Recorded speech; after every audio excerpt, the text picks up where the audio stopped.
Bom dia, hoje nós vamos dar início ao modernismo em Portugal e eu vou trazer para vocês um pouco do contexto histórico e alguns dos principais autores nesse primeiro momento aí do movimento. Bom, dentro do contexto histórico, a gente tem aí Portugal passando por uma crise política dentro do regime monárquico por vários fatores. Primeiro, Portugal no final do século XIX vai conquistar alguns territórios na África. E aí ele vai tentar, através de um plano que ele vai traçar, unir Angola a Moçambique. Esse projeto vai ser apresentado na conferência em Berlim, porque vai estar havendo lá uma discussão sobre a divisão do território africano. Mas aí a Inglaterra ela vai ficar extremamente insatisfeita com esse plano português, porque ela percebe que ela está perdendo territórios na região. E aí o que ela faz? Existe uma tensão diplomática, né, que vai ser criada justamente por essas questões que foram discutidas, e o rei da Inglaterra pede a Portugal que desocupe os territórios que estão em disputa, ou então a Inglaterra vai declarar guerra a Portugal. Lógico, né, em meio a tanta crise, a Portugal não tem forças para disputar uma guerra com um país tão forte quanto a Inglaterra. E aí ele vai ceder às exigências britânicas e vai desocupar esses territórios. A gente vai ter também o assassinato do rei Dom Carlos. Ele vai ser emboscado junto com a sua família, saindo aí da Vila Viçosa, indo em direção ao Terreiro do Paço. Ele e o filho dele vão morrer. O filho, que era o príncipe herdeiro, né, Luís Filipe, vão morrer. E a gente vai ter aí Dom Manuel, que é o filho mais novo do rei, assumindo a coroa. Ele também foi atingido no atentado, mas ele consegue escapar. E ele vai assumir a coroa, mas já há um clima de estabilidade muito grande dentro de Portugal. Difícil de conter. E aí, com isso, a gente vai ter aí, em 1910, a Revolução. Essa Revolução ela vai pôr fim à monarquia portuguesa. E a gente tem que levar em consideração que existem dois partidos aqui. O Partido Democrático, que ele vai ser o responsável pela condução do país nesse primeiro momento, mas que vai enfrentar uma resistência muito grande dos burgueses, que são aliados do Partido Conservador. Bom, para complicar ainda mais, Portugal vai se juntar às forças aliadas, vai se juntar à Inglaterra para lutar, para participar da Primeira Guerra Mundial. Lógico, por interesses próprios, né? Ele tem medo de perder as colônias ultramarinas. E aí, para garantir as possessões na África, ele vai lutar e vai acabar perdendo 5.000 homens e passando por grandes dificuldades econômicas. Com isso tudo, com toda essa conturbação, vai haver o golpe de Estado em 1917. Esse golpe de Estado aí, que vai ser liderado por Sidônio Paz, ele vai dar início, gente, a um período de ditadura no país. Esse período de ditadura, a gente vai ter aí alguns fatores que são levados em consideração, por exemplo, ampliação da participação política, investimentos feitos na educação, a promoção do ensino livre, a cultura que vai ser levada às massas populares. Mas ainda assim a gente vai ter um período muito turbulento dentro de Portugal. Isso não vai ser o suficiente para ajustar as coisas, a situação dentro do país.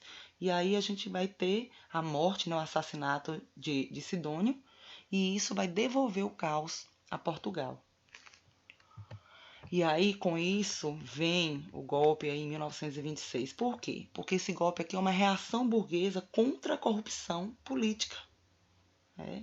A gente vai ter as forças militares aí prometendo restaurar a ordem pública, prometendo controlar a economia portuguesa. E aí, para isso, até como justificativa, eles vão nomear Antônio de Oliveira Salazar, que é um professor de finanças da Universidade de Coimbra. E Salazar, gente, vai conquistar muito poder dentro do governo. Em 1933, ele vai aprovar uma nova Constituição. Essa Constituição ela vai dar início ao Estado Novo, que é uma nova ditadura que só vai chegar ao fim em 1974. É importante ressaltar, gente, que o momento é muito difícil em Portugal. Existe um panorama de instabilidade interna muito grande, greves acontecendo o tempo todo, as dificuldades que foram trazidas pela eclosão da Primeira Guerra, a necessidade de defender também as colônias ultramarinas. Tudo isso, gente, fez o povo português manifestar um sentimento de saudosismo muito grande. Nós já estudamos isso, inclusive, em outros momentos. É muito comum em Portugal o povo, a população ter muito orgulho de todas as conquistas anteriores, né? Muito orgulho do passado, essa lembrança das antigas glórias marítimas, né? Que haviam tornado Portugal uma das potências mundiais do século XVI. E aí também, junto a isso, a lamentação, porque houve um desconcerto muito grande dentro do país, né? E esse desconcerto, ele vem acontecendo desde o desaparecimento de Dom Sebastião, onde surgiu toda aquela expectativa da volta dele como salvador da pátria, como alguém que fosse sanar todas as dificuldades do povo português, né? E trazer novas esperanças. Então, muito complicado. Tudo isso vai servir como os primeiros passos para o modernismo português. Aí a gente vai ter o Orfismo, né, a publicação de Orfeu. Orfeu é a primeira revista dentro do modernismo português, vai ser publicada em 1915 e vai visar, gente, essa ruptura com tudo que era idealizado, com tudo que era tradicional, vai mostrar a realidade do mundo naquele momento. Isso vai chocar, tudo que é novo choca a sociedade. Né? Isso vai chocar a sociedade, mas é essa a intenção da revista Orfeu, fazer o povo português acordar, tá? Lógico, a gente vai ter início aí, isso vai ter início durante a Primeira Guerra Mundial. É um período, sim, conturbado, né? Um período de grandes instabilidades, vai nascer numa época de forte industrialização, os avanços tecnológicos são chamados tempos modernos. Nós vamos ter aí o Orfeu com inspirações cubistas muito grandes, com inspirações futuristas. Então eu tenho aqui dentro, né, de Orfeu a proposta de ruptura com o passado, que vai ser identificada aí pela estética surrealista, vai defender o abandono da reprodução naturalista da realidade. Os ecos futuristas se fazem presentes já no primeiro número, com ódio triunfal, que eu vou mostrar para vocês logo em seguida. A gente vai ter aí um processo de reflexão crítica sobre as causas da decadência, da estagnação intelectual de Portugal, tudo inspirado nas vanguardas, né? E aí, o curioso nessa revista é que ela só teve 2 números publicados, tá? O terceiro número ele foi editado, mas ele não chegou a ser publicado porque o pai de Mário de Sá Carneiro era o patrocinador da revista e ele se recusou a continuar patrocinando. Então, esses 2 números, inclusive, eles não são tão notados a princípio, mas depois, quando o público voltar sua atenção para a revista Orfeu, isso vai ganhar uma proporção absurdamente grande, tá? E aí, dentro de Ode Triunfal, que é o poema que eu vou apresentar a seguir para vocês, a gente tem aí a presença bem marcante do futurismo, inspirado, inclusive, quem escreve a Ode Triunfal é um heterônimo de Fernando Pessoa. Nós vamos trabalhar Fernando Pessoa especificamente num próximo slide, mas eu vou ler um pedacinho aqui para vocês do trecho de Ode Triunfal, que diz o seguinte: a maravilhosa beleza das corrupções políticas, deliciosos escândalos financeiros e diplomáticos, agressões políticas nas ruas e de vez em quando o cometa de um regicídio que ilumina de prodígio e fanfarra os céus, usuais e lúcidos da civilização cotidiana, notícias desmentidas dos jornais, artigos políticos insinceramente sinceros, notícias passées à la caise, grandes crimes, 2 colunas deles passando para a segunda página, o cheiro fresco, a tinta da tipografia. E assim sucessivamente. Leiam na íntegra Ode Triunfal. A gente tem aí, o título já chama atenção, porque vai remeter para um canto de exaltação. Então o eu do poema, ele vai exaltar a máquina, a vida mecânica industrial, a civilização industrial, o cotidiano das pessoas, as sensações que defluem do amor, a vida moderna em toda a sua variedade.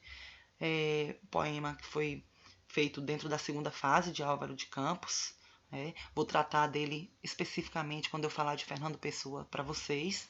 Leiam na íntegra, é um texto muito interessante. Bom, eu vou encerrar esse slide falando um pouquinho de Almada Negreiros e de Mário de Sá Carneiro, que são 2 pessoas que participaram da publicação de Orfeu. Almada Negreiros, ele foi um dos mais influentes na geração de Orfeu. Ele não era só escritor, não, gente. Ele era pintor também. E ele acreditava que a gente podia mudar a sociedade através da arte. Na verdade, a sociedade portuguesa poderia ser modificada através da arte. Se produziu muitas coisas, entre elas aí a divulgação do Ultimato Futurista.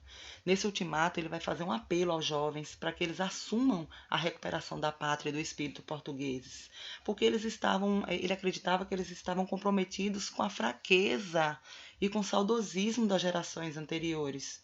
Então ele vai se inspirar, inclusive, no Manifesto Futurista de Marinetti e vai produzir seu próprio manifesto aí, conduzindo esses jovens de alguma maneira, orientando esses jovens a lutarem pela recuperação do seu país, tá? Mário de Sá Carneiro, ele tem um trabalho um pouco oposto ao entusiasmo de Almada, porque ele vem trazendo, assim, não a necessidade de transformar a realidade, mas aquele que será o grande drama do homem no século XX, a fragmentação da identidade, a aflição do indivíduo, que se vê sufocado pela multidão e pelas inovações tecnológicas. Leia um texto Dispersão, de Mário de Sá Carneiro, que trata um pouquinho sobre isso. Tá? E aí vocês vão perceber que os dois estão engajados dentro dos movimentos das vanguardas europeias, inspirados por todas essas tecnologias, por todos esses avanços, um acordando a população para o novo e o outro chamando a reflexão, chamando a realidade, né? O homem fragmentado em pleno século XX por conta das tecnologias.